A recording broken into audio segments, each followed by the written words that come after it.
स्वागत है आपका वैसे इन्फॉर्मा एक और वीडियो में। तो इस वीडियो में बात करने वाले हैं सीएम पंक के बारे में, और ख़ासकर भाई मैं सीधे सीधे बोलना चाहता हूँ ब्लड लाइन के रिटर्न के बारे में। तो भाई फाइनली WWE ने टीज़ कर दिया है कि वो ब्लड लाइन रिटर्न करने वाली है रोमन रेंस के साथ और अपने ऊसोस के साथ। तो भाई आज होता क्या है कि भाई बैक स्टेज पहले तो हमें देखने को मिलते हैं ऊसोस वो विजन को पीट पाट के जा रहे होते हैं, पर तभी उनसे पूछा जाता है कि भाई कि पहले तो मैं बोलना चाहूँगा जे उसके बारे में, भाई कितना ही घटिया कैरेक्टर बना दिया है। ठीक है यार, आप उसको आगे नहीं परस्यू करना चाहते हो, बट एकदम से ऐसा भी मत बना दो कि चूतिया लगने लगे इंसान। और यहाँ पे वो यही लग रहा होता है। भाई उनसे पूछा जा रहा होता है सीएम पंक के बारे में, वो बता रहे होते हैं ऐसा थोड़े से विजन के बारे में, बट तभी यहाँ पर वो जब उनसे क्लियरली पूछ लिया जाता है दोबारा कि भाई सीएम पंक के बारे में बताओ जो उसने बोला है रोमन रेंस को, तो वो बोलते हैं कि देखो मेरा कोई लेना देना नहीं है, मैं कुछ नहीं बोलना चाहता सीएम पंक के बारे में। बट तभी जिमी ओसो ने रोकते हैं और बोलते हैं कि नहीं नहीं कुछ तो बोलना पड़ेगा। और इसके बाद क्या होता है, हमें भाई मेन इवेंट में देखने को मिलता है कि सीएम पंक आते हैं और सीएम पंक यहाँ पर बोलते हैं, उसी चीज़ को पॉइंट आउट करते हैं कि भाई लास्ट वीक मैंने जो कुछ बोला लोगों ने ऐसे जो सोच लिया कि मैं ऐसे डिसरिस्पेक्ट कर रहा हूँ एक लेजेंड को, लेकिन यकीन करो एक बार सोचो क्या कभी रोमन रेंस ने मेरी रिस्पेक्ट की है? ठीक है। और इसके बाद क्या था, इसके बाद ओटीसी के चैंट्स लग रहे होते हैं और भाई यहाँ पर अच्छे से मॉक करते हैं सीएम पंक को, बोलते हैं कि बिल्कुल बिल्कुल थोड़ी सांसें रोक लो, हो सकता है कि वो यहाँ पर आ भी जाए। तो रोमन रेंस के जो कंसिस्टेंसी है उसको लेकर यहाँ पर जोक करते हैं सीएम पंक। और इसके बाद सीएम पंक बोलते हैं कि भाई देखो रोमन रेंस ने कभी अपना टाइटल डिफेंड ही नहीं किया, और क्योंकि उन्हें टाइटल डिफेंड नहीं किया तो आज जो मैंने वर्ल्ड टाइटल पहनी हुई है ये इसी वजह से बनी थी। और सच में हिस्ट्री भी यही है कि भाई रोमन रेंस इतनी जल्दी जल्दी अपीयर नहीं हो रहे थे, इस वजह से ही ये टाइटल मेनली बनाया गया था क्योंकि एक और चैंपियन की नीड थी। तो भाई यही चीज़ वो यहाँ पे पॉइंट आउट करते हैं और वो बोलते हैं कि लेकिन देखो तुम लोग सब डिज़र्व करते हो एक फाइटिंग चैंपियन, और जब लोग मेरे साथ फाइट करते हैं तब उन्हें अपने आप को जो लेवल अप करना पड़ता है। मैं इस टाइटल को हमेशा एक लेवल अप करता हूँ, लोगों को लेवल अप करना पड़ता है फिजिकली और ऑफकोर्स वर्बली भी, क्योंकि अगर वर्बली आप जो अपने अपने लेवल अप नहीं किया तो मैं वही हाल करूँगा आपका जो मैंने पिछले हफ्ते रोमन रेंस का किया था। तो वो अपने यहाँ जो वर्बली वो जो सुपीरियर हैं वो उस चीज़ को बिल्कुल चौड़े से ले रहे होते हैं और बोल भी रहे होते हैं कि भाई मैं इस जगह को लेवल अप करता हूँ। और इसके बाद भाई जो आते हैं हमारे ऊसोस, और यहाँ पर आकर सच देखना, तुम देख रहे हैं यहाँ पर जो उस एक टाइम पर सीएम पंक से कुछ बोलना नहीं चाह रहा था और यहाँ पर आके बिल्कुल पागलों की तरह अपोलोजाइज करो, सॉरी बोलो, ये करो वो करो, ऐसे पागलों की तरह बंदा रिएक्ट कर रहा होता है। ऐसा लगता है कि भाई क्या हो गया इस बंदे को, कौन सा बावासीर हो चुका है कि इस तरीके से इसको बोलना पड़ रहा है। और वहीं अदर एंड पर अगर जिमी ऊसो को देखो, बंदे के कैरेक्टर में डेप्थ ला दी गई है, जिसको पूछा नहीं आता था उसके कैरेक्टर में डेप्थ लाई जा रही है और जे ऊसो का ये हाल कर दिया गया है। तो इसके बाद क्या होता है, इसका जिमी ऊसो बोलते हैं, वो सही से बात करना स्टार्ट करते हैं, बोलते हैं देखो यार तुम्हें रोमन रेंस को जो कुछ कहना है कहो, कोई दिक्कत नहीं है, लेकिन जो तुमने हमारे अंकल के साथ किया है वो तो देखो गलत किया है।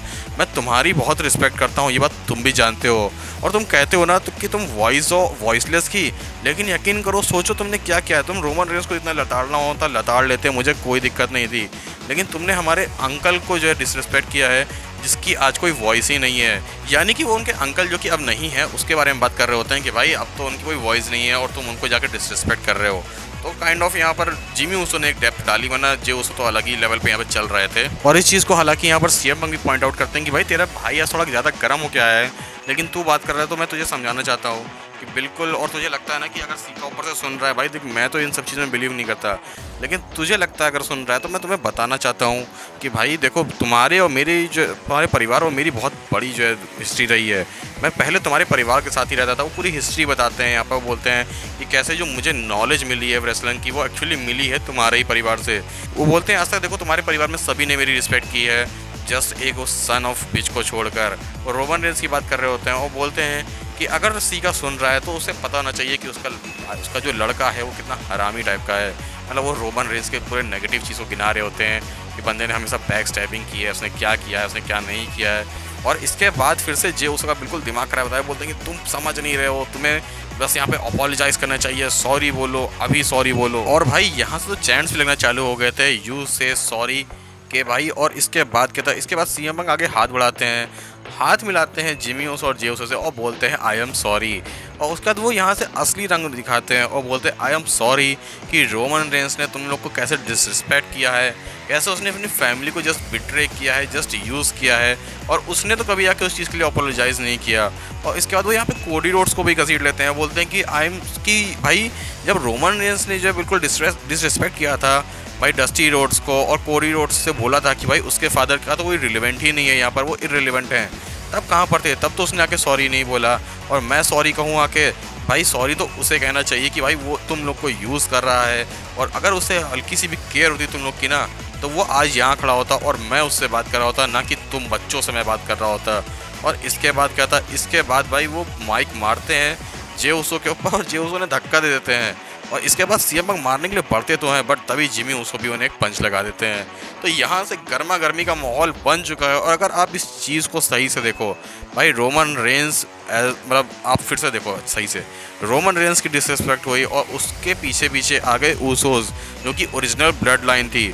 तो मतलब ये ब्लड लाइन वाला सिलसिला तो यहाँ पे इन्होंने चालू कर दिया है कि भाई ब्लड लाइन का रिटर्न हो रहा है। और कहीं ना कहीं ये थोड़ा टीज करा गया है कि ब्लड लाइन कैसे रिटर्न करेगी। अभी इसमें हालांकि भाई बिल्कुल बहुत ही ईजिली ये लोग ला सकते हैं यहाँ पर हमारे सोलो सिकोवा को भी, क्योंकि भाई वो भी इस फैमिली का पार्ट है, क्योंकि वो भी इसी फैमिली का पार्ट है। तो भाई बहुत ही ईजिली यहाँ पर ब्लड लाइन को रिटर्न कराया जा रहा है, और बहुत ही स्मार्ट तरीके से कराया जा रहा है, और बहुत ही स्मार्ट बंदे के अगेंस्ट कराया जा रहा है, मैं कहना चाहूँगा। क्योंकि अगर सीएम पंक की जगह कोई और होता तो शायद ये चीज़ उतनी हाइप ना हो पाती। और कोडी रोड्स वाला मुद्दा लाके भी इन्होंने थोड़ा सा दिखा दिया कि भाई सीएम पंक ने सॉरी नहीं बोला तो वो कितना सही है। मतलब अब तक देखो सीएम पंक के थोड़ा थोड़ा अगेंस्ट तो लग रहे थे आज, मतलब अगर आप चैंट्स देखो तो, बट सीएम पंक ने जो कोडी रोड्स वाली बात बोली उसके बाद से तो लग रहा है कि हाँ सीएम पंक ने कहीं ना कहीं ठीक किया अपोलोजाइज ना करके। तो भाई इस स्टोरी में तो मैं कहूँगा दम खम बिल्कुल डाल दिया WWE ने, और इन्वेस्टमेंट इसमें तो हो चुकी है अब तगड़ी वाली। तो आप बताओ कमेंट सेक्शन में आपको क्या लग रहा है कि ब्लड लाइन वापस आएगी कि नहीं आएगी रेसलमेनिया में, बताइए कमेंट सेक्शन में। और लाइक से सब्सक्राइब करिए चैनल को। मिलते हैं नेक्स्ट वीडियो में, तब तक के लिए गुड बाय।